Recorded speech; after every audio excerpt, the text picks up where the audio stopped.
My channel. आज हम flamingo का चैप्टर 1 द लास्ट लेसन पढ़ेंगे, जिसके ऑथर का नाम है एल्फेंस जॉर्डन। एल्फेंस जॉर्डन फ्रेंच नॉवलिस्ट है एंड शॉर्ट स्टोरी राइटर है। द लास्ट लेसन उन दिनों का चैप्टर है जब फ्रांस की और प्रूशिया की वॉर चल रही थी 1870 में, एंड फ्रांस जो है हार जाता है प्रूशिया से, एंड फ्रांस के दो डिस्ट्रिक्ट होते हैं एल्सेक एंड लॉरेन जो है प्रूशिया के हाथों में चले जाते हैं। सो एल्फेंस जॉर्डन इस चैप्टर में बताते हैं कि स्कूल लाइफ पे क्या इफेक्ट पड़ता है इन सबका। तो ये चैप्टर स्टार्ट होता है फ्रेंड्स एक बॉय से। वो बताता है कि वो स्कूल जाने के लिए लेट हो रहा था। सो उसे बहुत डर लगता है कि एम हैमल जो है फ्रेंच टीचर है। एम हैमल ने कहा था कि क्वेश्चंस करेंगे वो पार्टिसिपल्स पे। सो फ्रेंड्स को लगता है कि उसे बहुत डर लगता है कि उसे डांटेंगे, क्योंकि उसे एक वर्ड भी नहीं मालूम था पार्टिसिपल्स के बारे में। सो वो सोचता है कि इन सबसे भाग जाता है और अपना जो दिन है बाहर स्पेंड करता है। सो उस दिन बहुत अच्छा दिन था, ब्राइट डे था, एंड वो देखता है कि बर्ड्स जो हैं वुड के एजिस पे बैठे हुए हैं एंड ओपन फील्ड में प्रूशियंस शोल्डर जो है वो ड्रिलिंग कर रहे हैं। सो वो सोचता है कि जो रूल ऑफ पार्टिसिपल्स है इन सबसे अच्छा तो है कि मैं ये सब चीज़ें देख लूँ, एंड बट फिर वो उसका जो मन होता है वो उसे रोक लेता है सब करने से। वो फिर जल्दी जल्दी स्कूल चला जाता है। स्कूल जाने के लिए रास्ते में से जब निकल रहा होता है तो रास्ते में टाउन हॉल आता है। टाउन हॉल पे एक बुलेटिन बोर्ड लगा होता है। बुलेटिन बोर्ड जो है उसके आगे काफ़ी लोग खड़े होते हैं, और लास्ट 2 ईयर से जो सारी बैड न्यूज़ थी वो बुलेटिन बोर्ड पे लिखी जाती थी। वहीं पर आती थी सारी बैड न्यूज़, जैसे कि वो कोई बैटल हार गए और कोई भी ड्रॉट हो गया, मीन्स सूखा पड़ गया कहीं पर, तो उसकी भी न्यूज़ उस पर लिखी जाती थी। कोई कमांडिंग ऑफिसर का कोई ऑर्डर होता था वो भी वहीं लिखा जाता था। एंड वो सोचता है अपने आप को सोचता है कि अब क्या न्यूज़ होगी, बट वो लेट हो रहा होता है स्कूल जाने के लिए, तो वो जल्दी जल्दी भाग जाता है। अब वो गार्डन में पहुंचता है, स्कूल के गार्डन में। वो देखता है कि रोज़ तो वहाँ पर बहुत ज़्यादा शोर होता था, डेस्क को ऊपर नीचे करने की आवाज़ें, बच्चों के बोलने की आवाज़ें, बहुत आवाज़ें आती थी। लेकिन उस दिन बिल्कुल साइलेंट था सब, एंड बिल्कुल ऐसा लग रहा था जैसे कोई संडे मॉर्निंग है ना। पहले तो स्ट्रीट तक आवाज़ आती थी, बच्चे पेज पलटते थे बुक्स के, तो तब भी आवाज़ें आती थी। एंड जो एम हैमल थे वो अपने जो टेबल पे रूलर को रैप करते थे, तो उसकी भी आवाज़ें आती थी, बट उस दिन सब साइलेंट था। तो विंडो से वो देखता है कि उसके सारे फ्रेंड्स जो हैं, क्लासमेट्स जो हैं, वो सब अपने अपने प्लेसेस पे बैठ गए हैं, और एम हैमल खड़े हुए हैं इधर से उधर देख रहे हैं, एंड उनके हाथों में उनका आयरन रूलर है। और वो सोचता है कि सबके सामने वो कैसे जाएगा, उसको बहुत ज़्यादा डर लग रहा होता है, बहुत ज़्यादा शर्मा रहा होता है। एंड पर वो सब ये करता है, और वो सोचता है कि एम हैमल उसे डांटेंगे, बट ऐसा कुछ नहीं होता। जैसे वो क्लास में जाता है तो एम हैमल कहते हैं कि लिटिल फ्रेंड्स आप अपनी सीट पर बैठ जाइए, नहीं तो हम आपके बिना ही अभी शुरू करने वाले थे, अच्छा हुआ आ गए। सो वो जल्दी से जंप करके उस पर बैठ जाता है अपनी डेस्क पे। एंड फिर वो देखता है कि टीचर ने ग्रीन कलर का ब्यूटीफुल कोट पहन रखा है, और फ्रिल्ड शर्ट पहन रखी है, और एक ब्लैक कैप भी पहन रखी है, ब्लैक सिल्क कैप, और सब पे एम्ब्रॉयडरी हो रही है, मीन सब पे वर्क हो रहा है। वो ये जो ऐसे जो कपड़े थे वो सिर्फ प्राइस डे पे पहनते थे, इंस्पेक्शन डे होता था उस दिन पहनते थे, लेकिन उन्होंने वो आज भी पहन रखे थे। तो इन सबसे अलग वो देखता है कि जो डेस्क जो बेंचेस पहले खाली रहती थी, उस दिन उन बेंचेस पे भी विलेज के ओल्ड पीपल्स बैठे हुए थे शांति से। उसमें से एक ओल्ड हाउसर था जिसने 3 कॉर्नर हैट पहन रखी थी, एंड एक पोस्ट मास्टर था। ऐसे काफ़ी जने बैठे हुए थे जो विलेज से आए हुए थे। एंड हाउसर जो है अपनी बुक भी लेके आया हुआ था एक पुरानी, और उस बुक के जो किनारी हैं, मींस एजेस जो हैं उसके वो फोल्ड हो रखे थे, और उन्होंने उस बुक को अपने नीज पे रख रखा था, एंड उनमें उनकी जो पेजेस के बीच में उन्होंने अपना चश्मा भी रखा हुआ था। एंड इन सबको देखने के बाद जो है एम हैमल खड़े हो जाते हैं एंड कहते हैं कि मेरे बच्चों ये मेरा आखिरी चैप्टर है।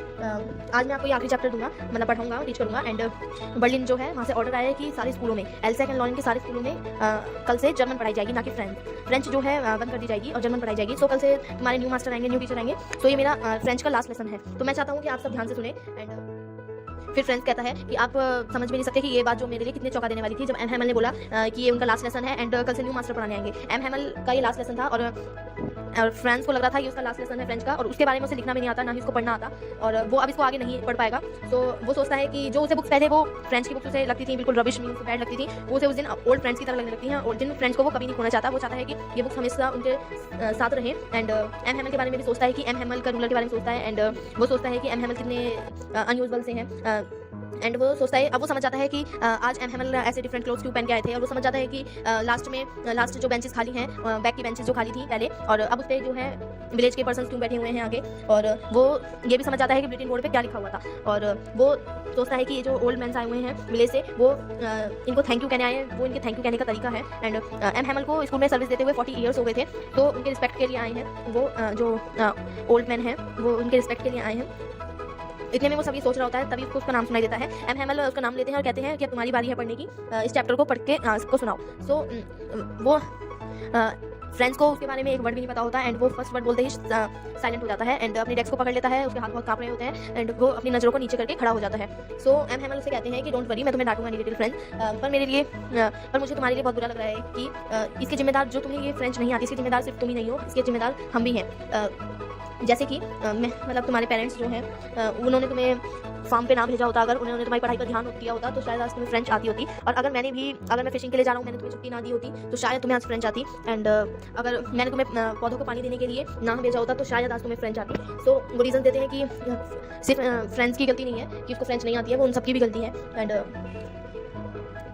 इन बातों से बातें वो निकालते रहते हैं। एंड फिर वो फ्रेंच लैंग्वेज वो बताते हैं फ्रेंच लैंग्वेज ब्यूटीफुल लैंग्वेज है वर्ल्ड की, और ये सबसे क्लियरेस्ट है एंड मोस्ट लॉजिकल लैंग्वेज है। एंड ये हमारा गार्ड है। मीन जैसे कि जब तक हमें अपनी लैंग्वेज आती है तो उन्होंने कंपेयर किया कि जब तक हमारी लैंग्वेज हमारे पास है ना, तो बिल्कुल इसी की तरह है जैसे कि हमारे पास किसी जेल की चाबी हो, क्योंकि ये हमसे कोई नहीं छीन सकता। जब तक हमें अपनी लैंग्वेज आती है तो ये हमारे लिए फ्रीडम का चांस है।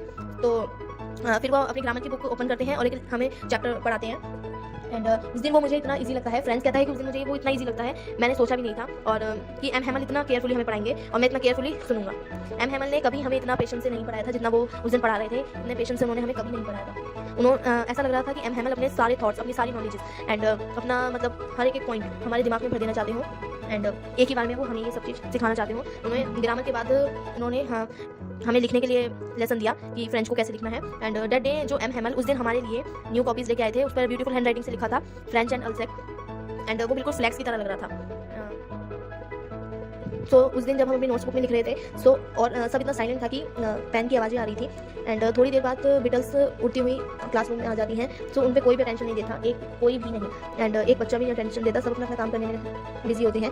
एंड सडनली जो फ्रेंड्स होता है उसके दिमाग में एक थॉट आता है। वो सोचता है कि क्या जो रूफ पे पिजन बैठे हैं, जो जर्मन मतलब जो प्रूशियंस हैं, वो पिंजन से भी जर्मन में सिंग कराएंगे। मीन्स जो उनकी लैंग्वेज है उनकी भी लैंग्वेज चेंज कर देंगे।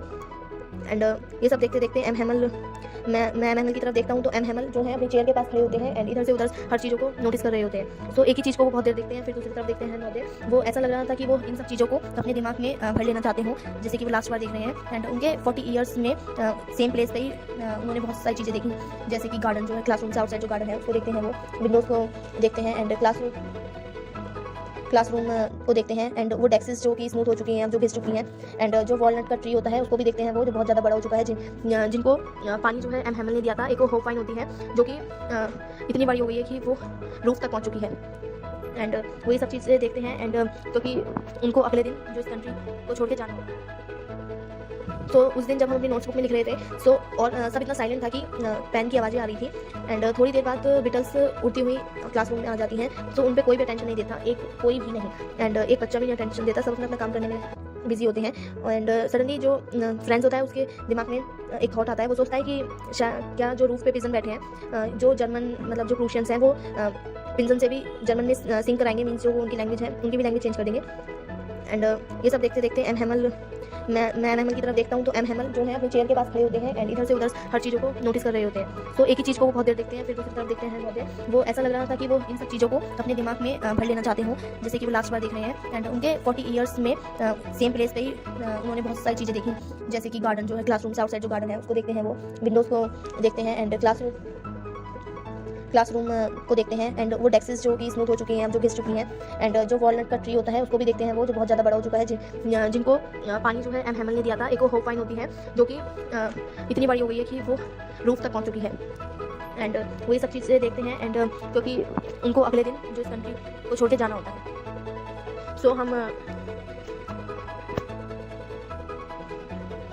सो उस दिन जब हम अपनी नोट्सबुक में लिख रहे थे और सब इतना साइलेंट था कि पेन की आवाज़ें आ रही थी। एंड थोड़ी देर बाद बिटल्स उड़ती हुई क्लासरूम में आ जाती हैं। सो उन पर कोई भी अटेंशन नहीं देता, कोई भी नहीं। एंड एक बच्चा भी नहीं अटेंशन देता, सब अपना काम करने में बिजी होते हैं।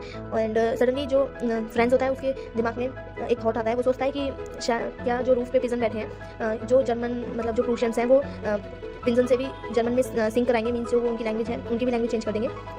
एंड ये सब देखते देखते एम हैमल मैं एम हैमल की तरफ देखता हूँ तो एम हैमल जो है अपनी चेयर के पास खड़े होते हैं एंड इधर से उधर हर चीज़ों को नोटिस कर रहे होते हैं। सो एक ही चीज़ को वो बहुत देर देखते हैं, फिर दूसरी तरफ देखते हैं बहुत देर। वो ऐसा लग रहा था कि वो इन सब चीज़ों को अपने दिमाग में भर लेना चाहते हो, जैसे कि वो लास्ट बार देख रहे हैं। एंड उनके 40 ईयर्स में सेम प्लेस पे ही उन्होंने बहुत सारी चीज़ें देखी, जैसे कि गार्डन जो है, क्लासरूम से आउटसाइड जो गार्डन है उसको देखते हैं, वो विंडोज़ को देखते हैं एंड क्लासरूम को देखते हैं। एंड वो डेस्क्स जो कि स्मूथ हो चुकी हैं, जो घिस चुकी हैं।